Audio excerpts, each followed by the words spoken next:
Gênesis capítulo 11. Naquele tempo, toda a humanidade falava apenas uma língua. As pessoas avançaram em direção ao leste, descobriram uma planície em Sinear, na terra da Babilônia, e se fixaram ali. E disseram uns aos outros: vamos fazer tijolos de terra bem cozida. Eles usavam tijolos em vez de pedras e piche em lugar de argamassa. Então disseram: vamos construir uma grande cidade com uma torre que chegue até os céus. Assim, nos tornaremos famosos e não seremos espalhados pela terra toda. O Senhor desceu para ver a cidade e a torre que os seres humanos estavam construindo e disse: eles formam um só povo e falam a mesma língua. E eis o que são capazes de fazer.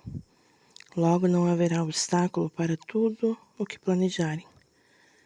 Venham, desçamos e confundamos a língua deles, para que não entendam mais uns aos outros. E foi dessa forma que o Senhor os espalhou por toda a terra e eles pararam de construir a cidade. Por isso aquele lugar recebeu o nome de Babel, porque ali o Senhor confundiu a língua das pessoas e espalhou-as por toda a terra. São estes os descendentes de Sem. Quando ele tinha 100 anos de idade, nasceu seu filho Arfaxade. Isso aconteceu 2 anos após o dilúvio. Depois do nascimento de Arfaxade, Sem viveu mais 500 anos e teve filhos e filhas. Arfaxade tinha 35 anos quando nasceu seu filho Salá. Depois disso, Arfaxade viveu mais 430 anos e teve filhos e filhas. Salá tinha 35 anos quando nasceu seu filho Eber. Depois disso, Salá viveu mais 403 anos e teve filhos e filhas. Eber tinha 34 anos quando nasceu seu filho Peleg. Depois disso, Eber viveu mais 430 anos e teve filhos e filhas. Peleg tinha 30 anos quando nasceu seu filho Reu. Depois disso, Peleg viveu mais 209 anos e teve filhos e filhas. Reu tinha 32 anos quando nasceu seu filho Serug. Depois disso, Reu viveu mais 207 anos e teve filhos e filhas. Serug tinha 30 anos quando nasceu seu filho Naor. Depois disso, Serug viveu mais 200 anos e teve filhos e filhas. Naor tinha 29 anos quando nasceu seu filho Terá. Depois disso, Naor viveu mais de 119 anos e teve filhos e filhas. Aos 70 anos, Terá era pai de 3 filhos, Abrão, Naor e Arã. Esta é a história de Terá. Terá foi o pai de Abrão, Naor e Arã. Arã tinha um filho chamado Ló, mas Arã morreu ainda novo, em Ur dos Caldeus, na terra em que tinha nascido. Terá, seu pai, ainda vivia quando ele morreu. Nesse meio tempo, Abrão e Naor casaram. Abrão casou-se com Sarai. Naor casou-se com Milca, filha de Arã e irmã de Iscá. Sarai era estéril, não tinha filhos. Então Terá levou seu filho Abrão, seu neto Ló, filho de Arã, e sua nora Sarai, mulher de seu filho Abrão, e juntos saíram de Ur dos Caldeus para a terra de Canaã. Mas pararam em Arã e estabeleceram-se ali. Terá viveu 205 anos e morreu em Arã. Gênesis capítulo 12. Então o Senhor disse a Abrão: deixe a sua terra, os seus parentes e a casa de seu pai e vá para a terra que eu lhe mostrar. Farei de você o pai de uma grande nação. Abençoarei você e tornarei o seu nome famoso. E você será uma bênção para muitos. Abençoarei aqueles que abençoarem você, amaldiçoarei aqueles que amaldiçoarem você.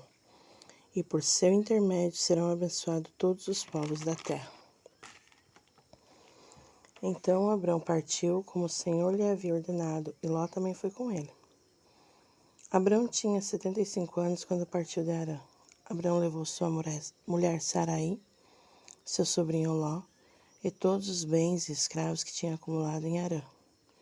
Partiram para Canaã e lá chegaram. Abrão percorreu a terra de Canaã e chegou perto de Siquém, onde acampou junto de um carvalho em Moré. Naquela época, os cananeus habitavam aquela terra. Então o Senhor apareceu a Abrão e disse: Vou dar essa terra aos seus descendentes. E Abrão construiu ali um altar para lembrar o aparecimento do Senhor. Depois saiu daquele lugar e prosseguiu em direção à região montanhosa, a leste de Betel, e ali montou seu acampamento, ficando Betel a oeste e Ai a leste. Ali edificou um altar ao Senhor e orou a ele. Mais tarde saiu dali e seguiu viagem, indo sempre em direção ao Neguebe. Naquela época, houve uma fome terrível em toda a região, e Abrão desceu ao Egito, ficando algum tempo ali, pois a fome era grande. Quando estava chegando ao Egito, Abrão disse a Sarai, sua mulher: Você é muito bonita. Quando os egípcios virem você, vão dizer: Esta é a mulher dele, vamos matar o marido e ficar com ela. Por isso, diga que é a minha irmã, para que me tratem bem por sua causa e a minha vida seja poupada. Mal chegaram ao Egito e os egípcios repararam na grande beleza de Sarai. Os homens da corte do faraó viram Sarai e lhe falaram da beleza dela, e ela foi levada ao seu palácio. O faraó tratou bem a Abrão por causa dela, dando-lhe ovelhas e bois, jumentos, servos e servas e camelos. No entanto, o Senhor puniu o faraó e a sua casa com pragas terríveis por causa de Sarai, mulher de Abrão. Por isso o faraó mandou chamar Abrão e perguntou: O que você fez comigo? Por que não disse que era a sua mulher? Por que disse que era a sua irmã? Foi por isso que tomei Sarai como esposa. Aqui está a sua mulher. Leve-a embora com você. Em seguida o faraó deu ordens para que providenciassem a partida de Abrão. Assim saíram Abrão e sua mulher com tudo o que possuíam. Gênesis capítulo 13. Saiu, pois, Abrão do Egito e dirigiu-se para o Neguebe com sua mulher e com tudo o que possuía. E Ló foi junto. Abrão tinha se tornado muito rico, tanto em gado quanto em prata e ouro. Eles continuaram indo para o norte em direção a Betel, indo de um lugar para outro, até o lugar em que tinham acampado anteriormente, entre Betel e Ai. Chegaram ao lugar onde Abrão tinha construído um altar. Ali prestou novamente culto ao Senhor. Ló também enriquecera muito na companhia de Abrão, possuindo muitas ovelhas, muito gado e muita gente a serviço dele. Mas a região acabou tornando-se pequena para os dois porque tinham tantos bens que não havia sustento para ambos. Por isso havia briga entre os pastores de Abrão e os de Ló. Nessa época, os cananeus e os ferezeus habitavam aquelas terras. Então Abrão disse a Ló: Não deve haver brigas entre mim e você, ou entre os seus pastores e os meus. Afinal, somos parentes próximos. Não está diante de você toda a terra? Vamos separar-nos. Se você escolher as terras do lado esquerdo, eu ficarei com as terras do lado direito. Se escolher as terras do lado direito, ficarei com as terras do lado esquerdo. Ló então observou com atenção a bela planície do Jordão, toda ela irrigada antes de o Senhor ter destruído Sodoma e Gomorra. Toda aquela região parecia o próprio jardim do Senhor. Era comparável à terra do Egito, como quem vai até Zoar. Então Ló escolheu toda a planície do Jordão e partiu em direção ao leste, e eles se separaram um do outro. Abrão continuou na terra de Canaã, e Ló armou suas tendas entre as cidades da planície, estabelecendo-se perto de Sodoma. Os homens de Sodoma eram extremamente maus e pecadores contra o Senhor. Disse o Senhor a Abrão, depois que Ló separou-se dele: Olha até onde vai a sua vista alcançar. Olhe para o norte, para o sul, para o leste, para o oeste.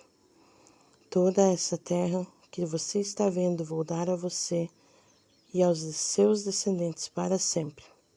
Farei a sua descendência tão numerosa como o pó da terra. Será impossível contá-la. Se for possível contar o pó da terra, então será possível contar a sua descendência. Comece a percorrer toda a terra, de norte a sul e de leste a oeste, porque eu darei esta terra a você. Então Abrão mudou seu acampamento para perto dos carvalhos de Manre, próximo de Hebrom. Ali Abrão construiu um altar ao Senhor.